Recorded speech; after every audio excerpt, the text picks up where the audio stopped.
والصلاة والسلام على سيد الأنبياء والمرسلين أما بعد أعوذ بالله من الشيطان الرجيم بسم الله الرحمن الرحيم إن عدة الشهور عند الله 12 شهرا في كتاب الله يوم خلق السماوات والأرض منها 4 حرم ذلك الدين القيم فلا تظلموا فيهن أنفسكم صدق الله العظيم. قال رسول الله صلى الله عليه وسلم اللهم بارك لنا في رجب وشعبان وبلغنا رمضان او كما قال علیہ الصلاۃ والسلام. حضرات محترم، یہ رجب کا مہینہ شروع ہو گیا ہے. آج رجب 1443 ہجری کی 2 تاریخ ہے.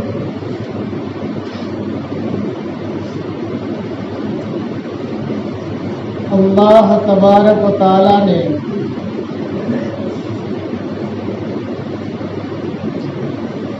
بارہ مہینے بنائے اور اللہ تبارک و تعالی نے جس طرح مکان میں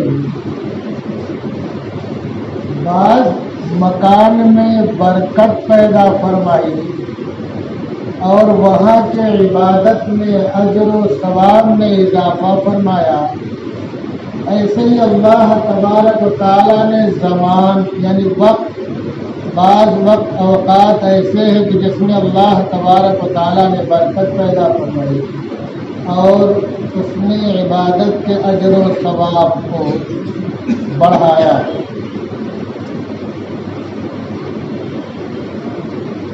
لیکن جو مکان اور زمان اللہ تبارک و تعالیٰ کی طرف سے برکت اور فضیلت والے ہیں، وہی برکت اور فضیلت والے ہیں ہمارے متعین کرنے سے، ہمارے کہنے سے، ہمارے منا لینے سے، بنا لینے سے مکان اور زمان میں برکت نہیں آئے گی، بلکہ الٹا نقصان ہوگا، الٹا نقصان ہوگا. جو رجب کا مہینہ ہے،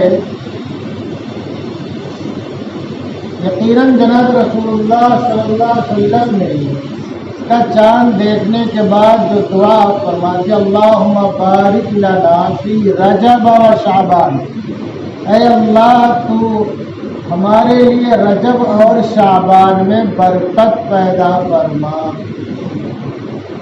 وبلغنا رمضان اور ہمیں رمضان تک پہنچا.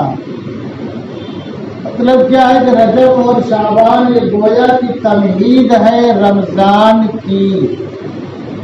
رجب اور شعبان میں ہماری عبادتوں میں برکت پیدا فرما، زیادہ سے زیادہ عبادت کریں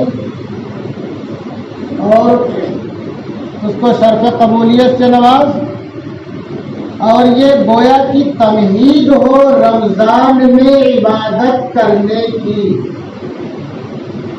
اس کو موٹے مثال سے سمجھ سکتے ہیں آپ کہ کوئی فائنل میچ ہونے والا ہو، اس سے پہلے اپنے نوجوان مشق کریں، پریکٹس کریں، تیاری کریں. وہ ہے کہ رجب اور شعبان جو ہے یہ رمضان کی تیاری کا مہینہ ہے.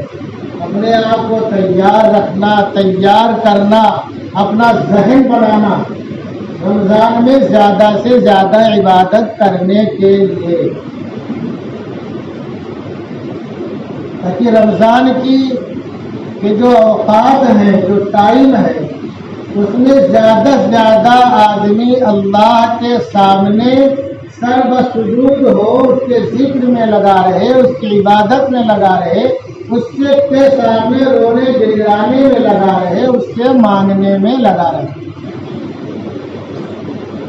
اور اس سے یہ بھی معلوم ہوتا ہے، پڑتا ہے کہ درازی عمر کی دعا بھی کی جا سکتی ہے، کرنی چاہیے، تاکہ ہمارے جو سیئات ہیں، ہماری جو خطائیں ہیں، ہم اس تعلق سے موقع پا کر کے اللہ کے دربار میں توبہ اور استغفار کریں، اور اللہ ہمارے گناہوں کو مٹا دے، ختم کر دے، اور اس کی جگہ ہمارے کھاتے میں نامہ اعمال میں نیکیاں آ جائیں، بھلائیاں آ جائیں، اچھائیاں آ جائیں، تاکہ ہماری مغفرت کا ذریعہ بن جائے، اللہ کی رضا کا ذریعہ بن جائے۔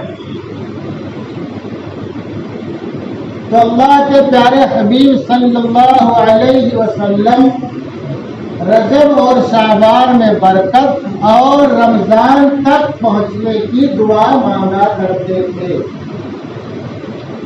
اور ہمارے بہت سے بھائیوں کو بولیں کہ ہم کیسے دعا مانگیں، کیا ہے بھائی، یاد کر لو، بہت چھوٹی دعا ہے، ایک پیج کی بھی نہیں ہے، بلکہ ایک لائن کی بھی نہیں ہے۔ اللہ بارک لنا فی رجب و شعبان وبلغنا رمضان، کتنی چھوٹی دعا ہے، اللہم بارک لنا فی رجب و شعبان وبلغنا رمضان۔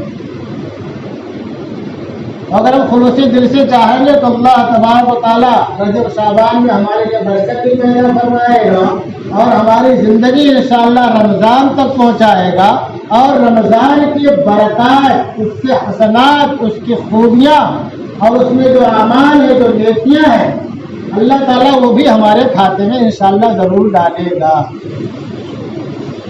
اب رجب کے تعلق سے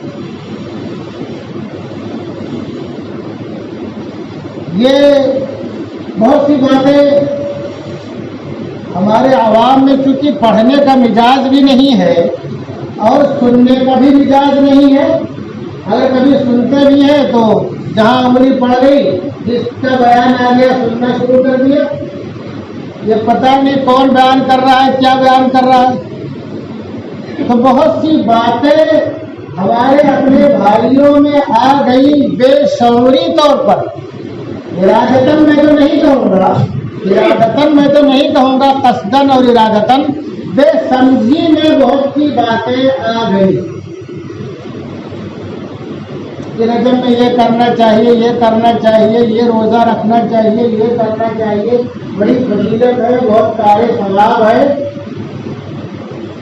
تو میں بالکل خلاصہ عرض کر دوں، سورہ توبہ کی آیت نمبر 36 ہے، جس میں اللہ تبارک و تعالیٰ نے ارشاد فرمایا کہ ان عدت الشہور عند اللہ 12 شہرا، کہ اللہ کے نزدیک جو مہینوں کا شمار ہے وہ 12 ہے۔ کتنے ہیں؟ 12 ہے۔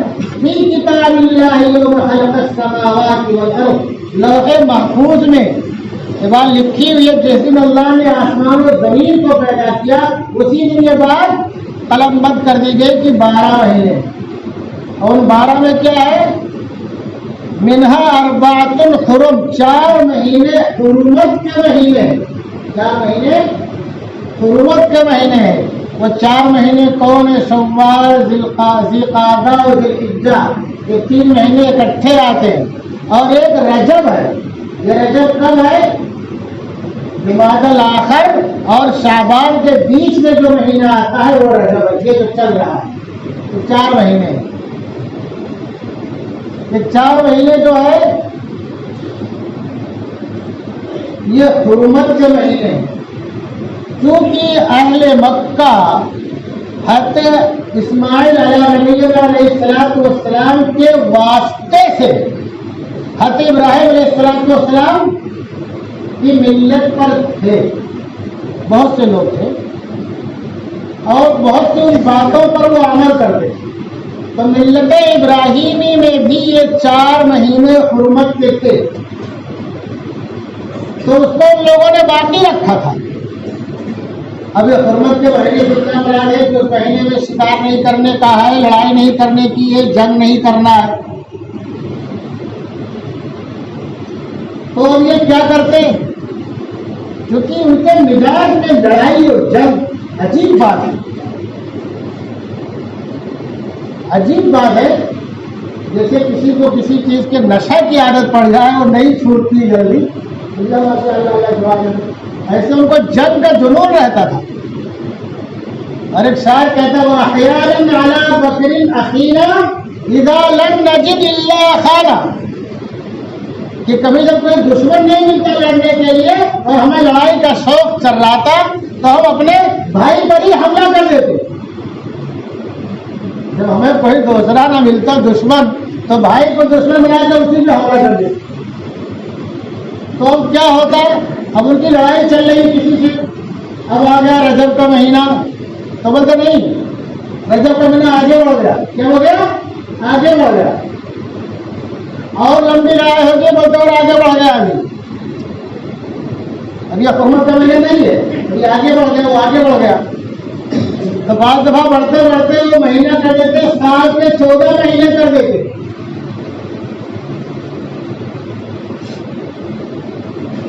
کیونکہ لڑائی حرام تھی.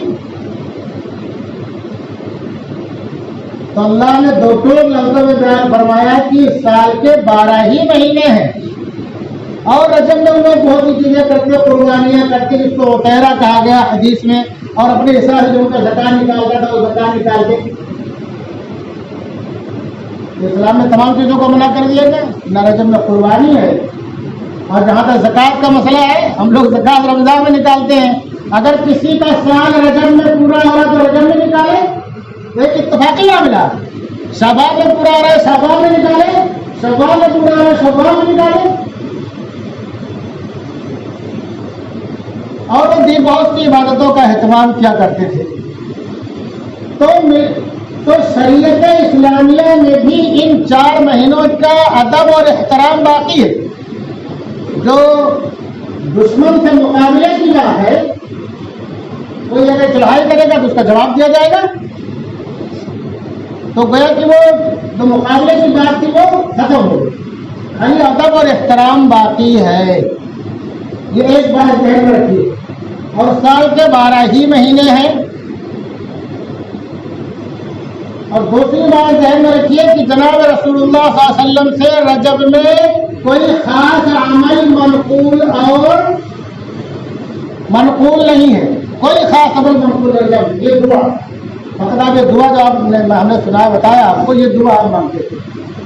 اور وہ بھی گویا کہ دیکھا جائے تو رمضان کی تیاری کے لیے آگے دعا مانگتے تھے کہ اللہ ہمیں برکت عطا فرما، ہمارے اعمال میں اور ہمارے اندر وہ قوت و توانائی پیدا ہو، جذبات پیدا ہو، حوصلہ پیدا ہو، ہمت پیدا ہو، اور ہم اس طریقے سے رمضان آئے تو اس کے برکات کا مکمل طریقے سے حاصل کرنے والے بن جائیں اور ہمارے حسنات میں اضافہ ہو. اور اس میں گویا کہ امت کو ایک تعلیم بھی تھی کہ ہمیں کیسے کرنا چاہیے، ابھی سے رمضان کی تیاری کرنی چاہیے، اپنا ذہن بنانا چاہیے زیادہ سے زیادہ عبادت کرنے کا. تو رجب، شوال، ذوالقعدہ، ذوالحجہ ابھی بھی اس کا ادب و احترام باقی ہے. اب بہت سے لوگوں نے اس میں جو بہت سے اعمال کو بڑھا دیا، بہت سے اعمال، اس کا نہ صحابہ کرام سے تعلق ہے اور نہ جناب رسول اللہ صلی اللہ علیہ وسلم کے ارشادات اور فرمودات سے اور آپ کے معمولات سے تعلق ہے. بہت سی باتیں آ گئی، اور یہ باتیں آئی تو میں نے بتایا نہ سمجھی میں غیروں کی دیکھا دیکھی آ گئی، اور ہم نے سمجھ لیا کہ یہ دین کا اصل کام ہے، اور سوال سمجھ کے ہم کرنے لگے. مثال کے طور پر مجھے بھی نہیں معلوم تھا، ہم نے کسی کو دیکھا نہیں تھا، لیکن کچھ دنوں پہلے، پچھلے سال، اس سے پہلے 2 بار معلوم پڑا. پڑھتا تھا کتابوں میں پڑھتا تھا، لیکن کوئی ایسا ملا نہیں تھا. لیکن کچھ لوگ ملے، پتہ کیا چلا کہ روزے سے ہم نے کیوں روزہ رکھا. ہزاری روزہ کیا ہے؟ وہ ہزاری روزہ کا نام سنتا تھا، کتابوں میں پڑھتا تھا. تو ہم نے کہا بھائی اس کا تو کہیں سے کوئی ثبوت ہے نہیں، ایسے کوئی روزہ رکھنا ہے دولت میں سے. لیکن یہ سن کہ ہزاری روزہ، ایک روزے کا ثواب 1000 روزے کے برابر. کوئی کیا سمجھے، یہ سمجھ کے رکھے کہ ایک روزے کا ثواب 1000 روزے کے برابر. وہ کب رکھتے ہیں؟ وہ جو شب معراج کے بعد والے دن میں، جبکہ حقیقت یہ ہے کہ وہ معراج کے تعلق سے کوئی تاریخ مورخین نے متعین نہیں کی ہے. بہت اختلاف ہے تاریخ میں.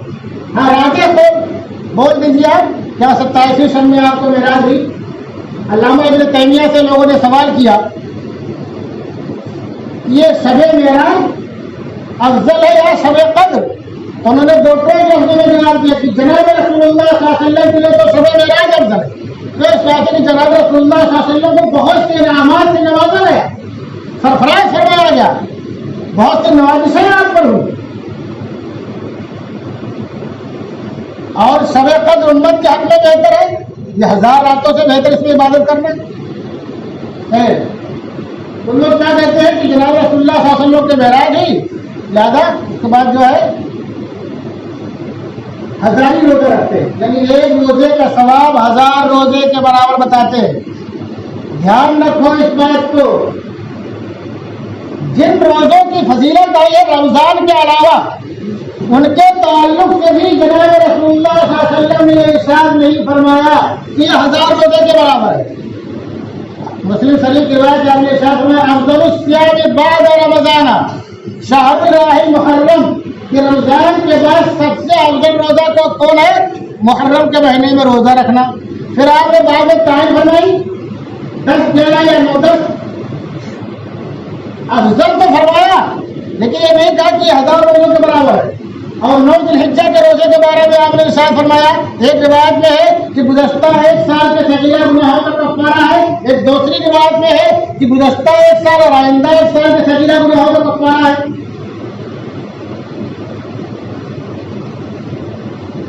تو جن کے تعلق سے آپ کے ارشادات واضح موجود ہیں وہاں بھی یہ نہیں ہے کہ 1000 روزے کے برابر. رمضان کا ایک روزہ اس کی فضیلت ہے. اگر کوئی رمضان کے روزہ جان بوجھ کر کے چھوڑ دے، زندگی بھر روزہ رکھتا رہے، جب بھی رمضان کے روزہ کا بدل نہیں ہو سکتا ہے. اب یہ کہنا کہ یہ 27ویں رجب کو روزہ رکھنا 1000 روزے کے برابر، اس کا نام 1000 روزہ رکھ دینا، رکھنے کی ترغیب دینا اور نہ رکھنے والوں پہ لعن طعن کرنا، نہ رکھنے والوں پہ لعن طعن کرنا، یہ تو بالکل سراسر غلط ہے. اس روزے کا نہ تو کوئی ثبوت ہے، نہ تو اس تعلق سے صحابہ کرام سے کوئی اثر منقول ہے، نہ تو صحابہ کرام سے جناب رسول اللہ صلی اللہ علیہ وسلم کا کوئی عمل منقول ہے. یہ ہماری اپنی طرف سے بنائی ہوئی بات ہے. اور یاد رکھو اس بات کو کہ کوئی ایسی نیکی کہ جس میں اتنا ثواب ہو صحابہ کرام اس کو نہ کریں، یہ تو بہت اچنبھے کی بات ہے. یہ تو بہت ہی اچنبھے کی بات ہے. اس واسطے کہ صحابہ کرام کے تعلق سے یہ ہے کہ جو بھی نیک عمل ہوتا تھا اس میں وہ ایک دوسرے سے آگے بڑھنے کی کوشش کرتے تھے. تفسیر ابن کثیر میں ہے جو اما اہل السنت والجماعہ، اہل سنت والجماعہ ہم لوگ فیقولون فی کل فعل وقول لم یثبت عن الصحابة، کہ ہر وہ قول اور وہ عمل اور فعل جو صحابہ سے ثابت نہ ہو بدعۃ، اس کی کوئی حقیقت نہیں، بدعت ہے.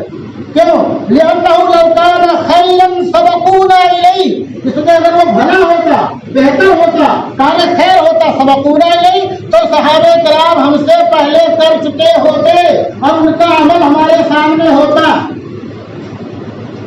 صحابہ کرام سے بڑھ کر کوئی جناب رسول اللہ صلی اللہ علیہ وسلم کا عاشق ہو سکتا ہے؟ صحابہ کرام کے تو عشق کی مثالیں کہ جناب رسول اللہ صلی اللہ علیہ وسلم کی وہ کاپی آپ کے ہر عمل کی نقل کرنا چاہتے تھے. یہاں تک کہ جناب رسول اللہ صلی اللہ علیہ وسلم اپنے سر مبارک پر جو مبارک بال تھے اس میں جو مانگ آپ کے بیچ میں رہتے تھے، صحابی تھے، ان کے مانگ ہی نہیں نکلتی تھی. انہوں نے کیا کیا؟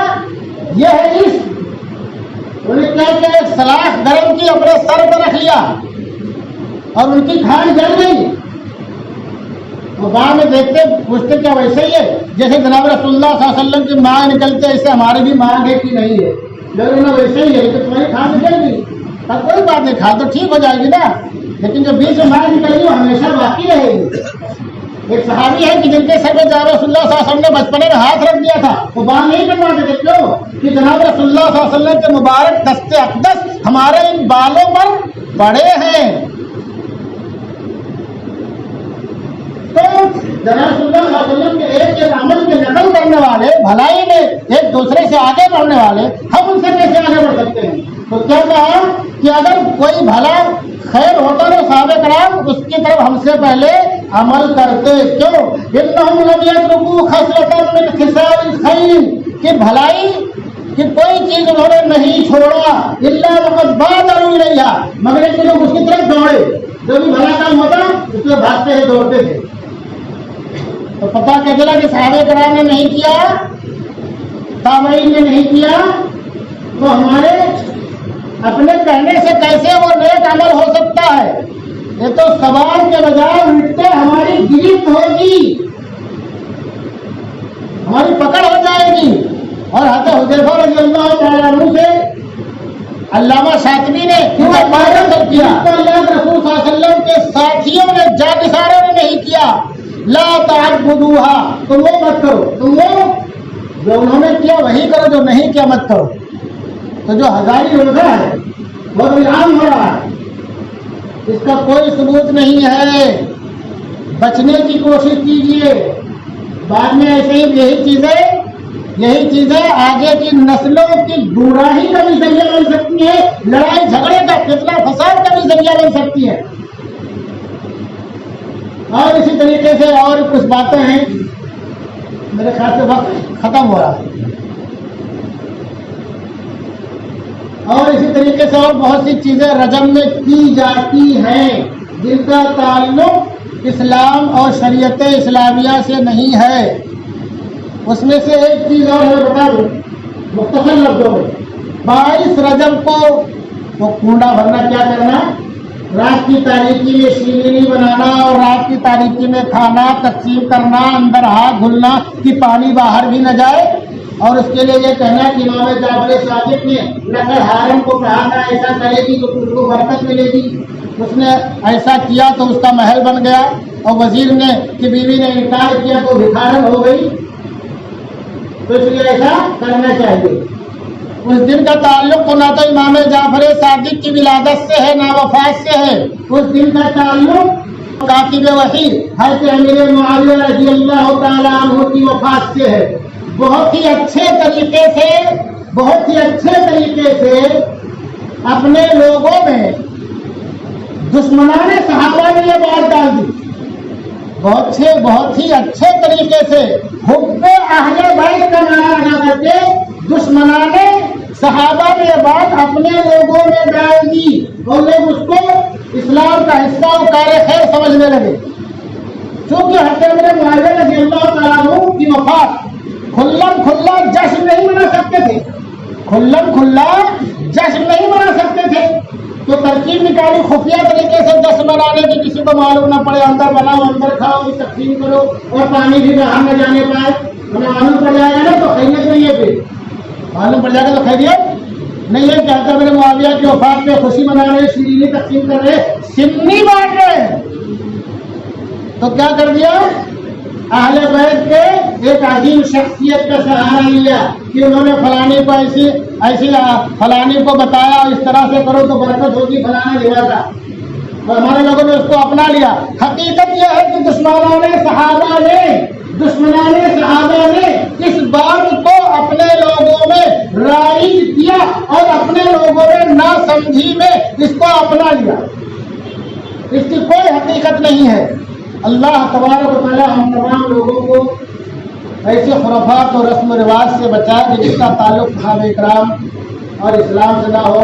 ہم تمام لوگوں کو اسلام پر باقی رکھے, ہماری نسلوں کو اسلام پر باقی رکھے, ایمان پر خاتمہ فرمائے. ہمارا